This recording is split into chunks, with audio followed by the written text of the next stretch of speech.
Avatar, The Last Airbender. Did it have the pitfalls its previous predecessor did? The heinous movie of one of the four elements of hot garbage. Let's talk about it.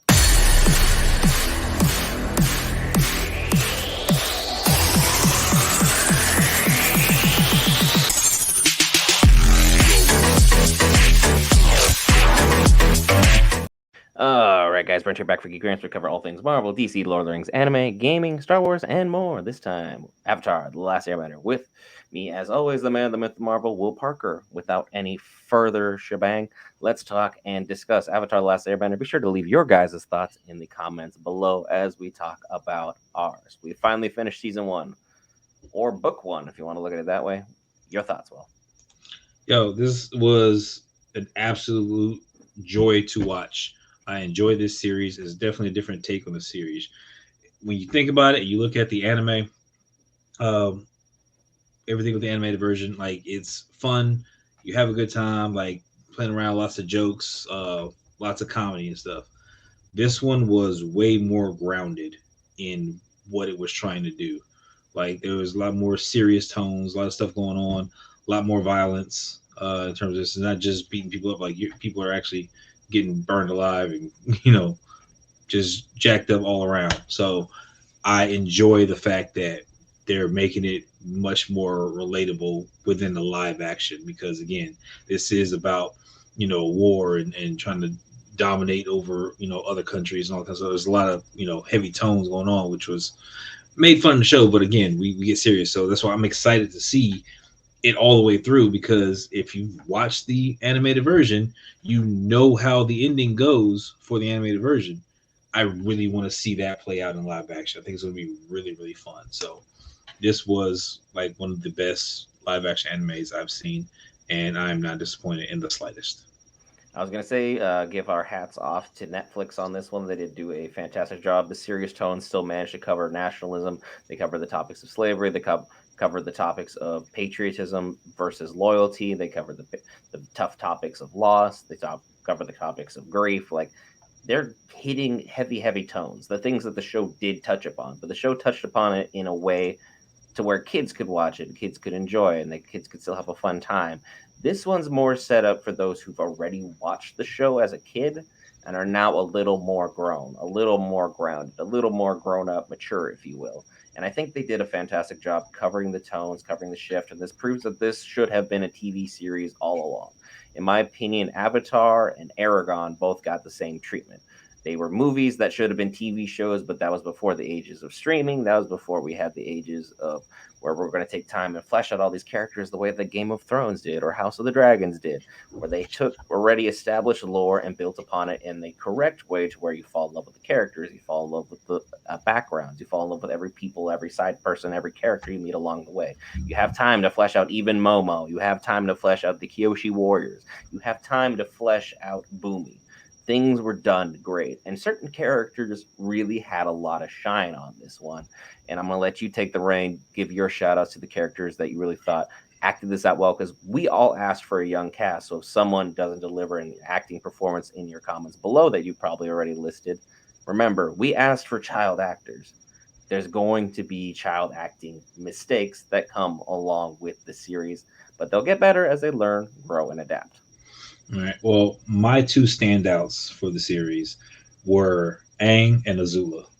Those were my two standouts. Aang was absolutely fantastic. He still had his fun little whimsical moments where he's just kind of playing around so that, but he still started to understand more and more the gravity of the situation and what he needed to accomplish to become what he's meant to become.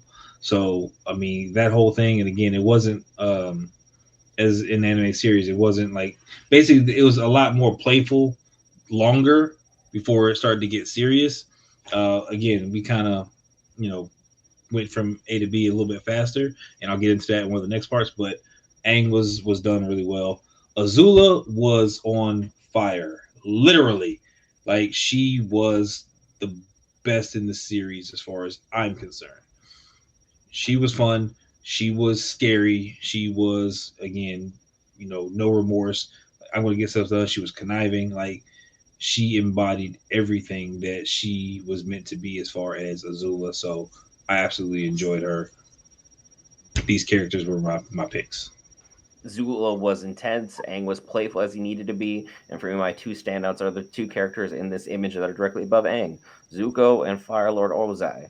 Ozai was the domination and presence and terror that you felt as a kid. Every time Ozai appeared, even the thought of his shadow, the thought of him being around, the room got more somber. People got more afraid. Things were about to happen when Ozai is on screen, and it showed him as the master manipulator that he was. He was able to outthink, outpace, outmove everybody. He was like, "Yeah, we're going to send a giant force to the north. Everyone's going to think we're just all the way over here." And then they covered something that I didn't think they would honestly get to, but we'll get to that in a moment.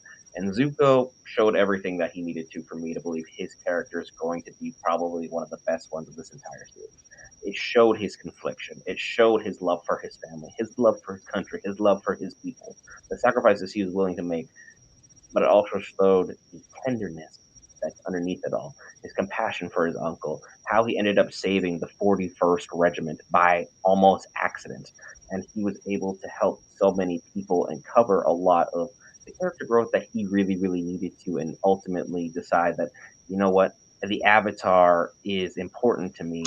But at the same time, I really need to flesh out who I am, what I'm about, who I need to be, and who I'm striving to become at a certain point. And I didn't think book one really was Zuko's strongest as far as character development, but as soon as the mask went on for the Blue Spirit, you could kind of see that things were to go at a more accelerated pace for this series. And I'm thinking that's what you want to talk about next.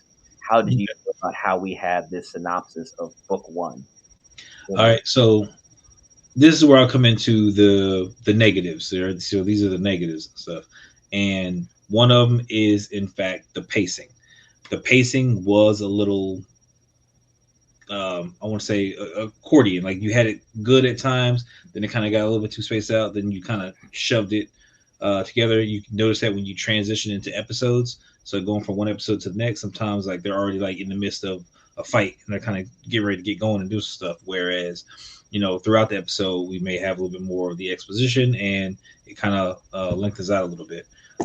So pacing was an issue, and I think that they should be able to do that better the next go round. But again, they took 20 episodes from the animated series, which were about 25 minutes apiece, and they managed to condense all these into 8 episodes, rough between 45 minutes to an hour apiece, to kind of get the story told. So it wasn't bad.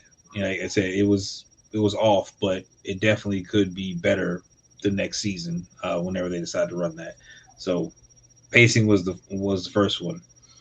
You had a caveat about acting, so I'll let you get into that one. The caveat for me with acting, and I'm just going to touch upon the previous point you had for the episodes real quick.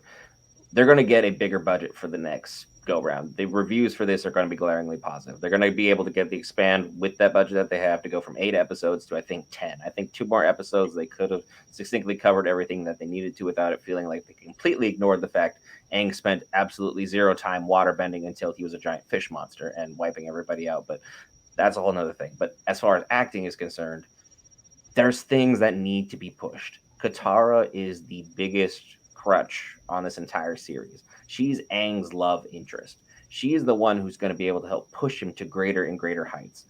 You can see what happens when you put great actors in bad movies. They shine, kind of like Christian Bale shined in Thor Love and Thunder, but the rest of the movie was basically hot mess garbage. There's something about bad actors being shoved into things that can have these problems. But like I said earlier, we asked for age appropriate actors and actresses. Things can improve upon. Iroh was great. I loved Iroh. His delivery of things and how Iroh was in the anime are starkly different at times. They covered a lot of his key elements, his love for tea, the fact that June was digging him, the fact he's still this soft, tender person who really loved his son and really wanted to incorporate Zuko as his son and his family members. And then Sokka at times is weird. I know they changed his character to change him to be less misogynistic. No qualms about that whatsoever. Totally get it in the time period that we're at in 2024. That is something that needs to be addressed. His character growth was still covered, but at times he was also basically flat. Azula was dominating from entrance. Zuko had presence. Ozai was the exact epitome of fear and tyranny that you wanted. And Aang was funny, Aang was serious, Aang was powerful.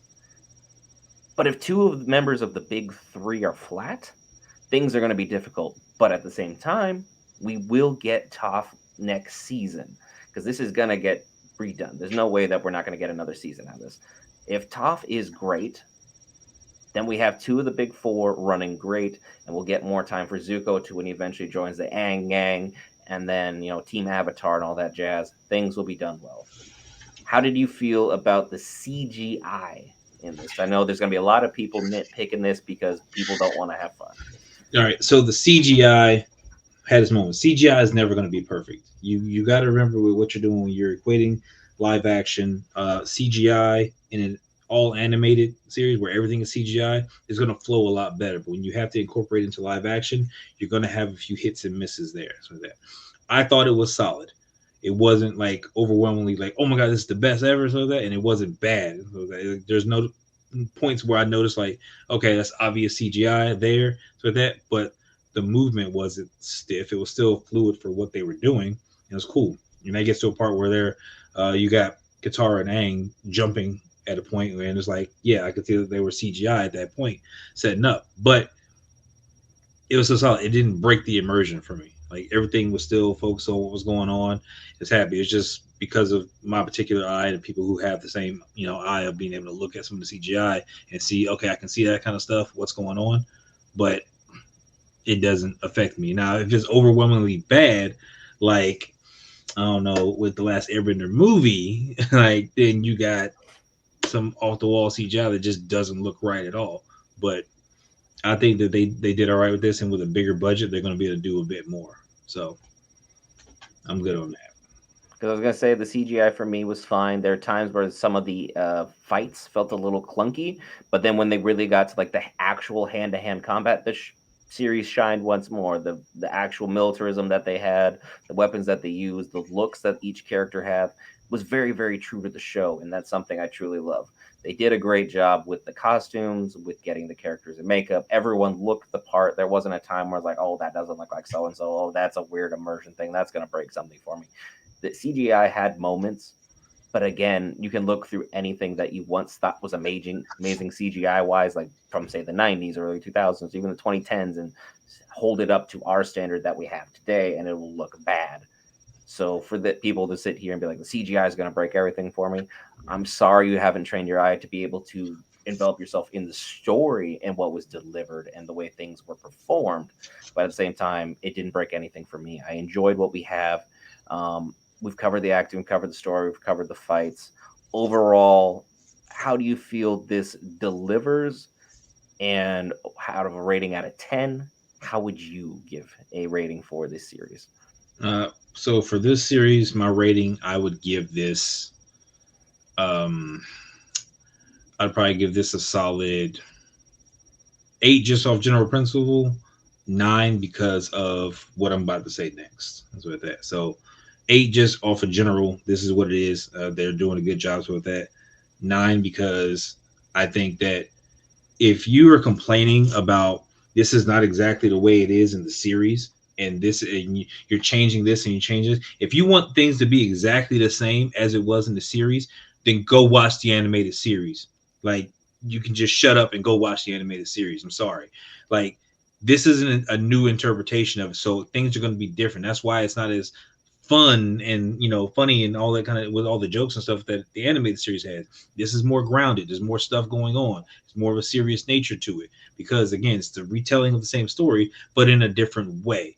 So open your eyes, open your mind, like I said, to the difference of the story and let the story be told from a different point of view or a different opinion or from somebody else who is, whatever the director had in mind for it. Don't just sit there and be like, hey, I want to see the same thing just in live action. Just watch the show. Like at that point, I don't care anymore. Just watch the show. Something new, take it for what it is. And if you don't like it, then you don't like it. Point blank, period. Oh, yeah, and always give your thoughts in the comments below about how you feel about that and other things and other aspects of the show. For me, this is definitely a solid 9 for me. It's not something that I would say is weak. This show could be one of the contenders for one of the best TV series we see all year. And we have the next season, The Boys coming out. We have House of the Dragons coming out. Andor's coming out. Star Wars: The Acolytes coming out. Just to name a quick few that I can think of off the top of my head. There's a lot of great stuff already going on. We already had a lot of good stuff that's already happened this season, like stuff with solo leveling, which we have covered on the channel. But that being said, this series as close to the original as we're going to get. At this moment in time, I can't see another way of doing it to where it's still original, but still feels like it's true to the old one. The show writers encapsulated the feelings, the thoughts, the emotions, the storytelling that was very, very evident. They watched the old stuff, paid attention, took their notes, did their homework, and delivered the right things. We don't have to always agree with some of the casting decisions and how things played out in that regard, but at the same time, everything was really, really well done. It wasn't enough to make me hate this. It wasn't enough to make me dislike this. This is a solid 9 out of 10. This is a great series. Go recommend it to your friends. Enjoy it for yourself. Bring in a loved one. Bring out some popcorn, sit down on the couch, enjoy this over the weekend. We can't recommend this enough at this moment in time. This for me is a serious contender for show of the year. I think they did a phenomenal job with the product that they have, and hats off to Netflix once more. They've made another great live action adaptation, and I think personally for me, as far as live action anime adaptations, this is the one for me. I know a lot of people love One Piece. I'm happy you love One Piece. I'm not a huge fan of the anime, but the series was nice. I liked it. That being said, I would still give Avatar the toss up in this one. Really liked what we have. Is there anything you feel that we have missed so far in our coverage of this series? I'm just excited to see more, and I need more information. No, I'm solid. I feel really good about it. So just All waiting for right. next season. Guys, be sure to hit that lovely red subscribe button. Greatly helps out the channel. If not, likes, dislikes, comments below. Tell us what we got right. Tell us what we got wrong. Let us know your thoughts. This is about you. We can sit here and talk to each other all day, every day. And thank you for those who joined in for the watch party last night. We had a crazy fun time with you. We got tons of more stuff planned for both Twitch and for YouTube in terms of streaming and all that good stuff. You'll be seeing more of Geek Variants on the horizon. And if you want to check that all out, the easiest way is to be subscribed, because then you get a little notification when we come back for each and one of you. Got shorts for you guys every single night around 10 p.m. Pacific Standard Time. That being said, Avatar, 9 out of 10 from both of us. We'll see you in the next one.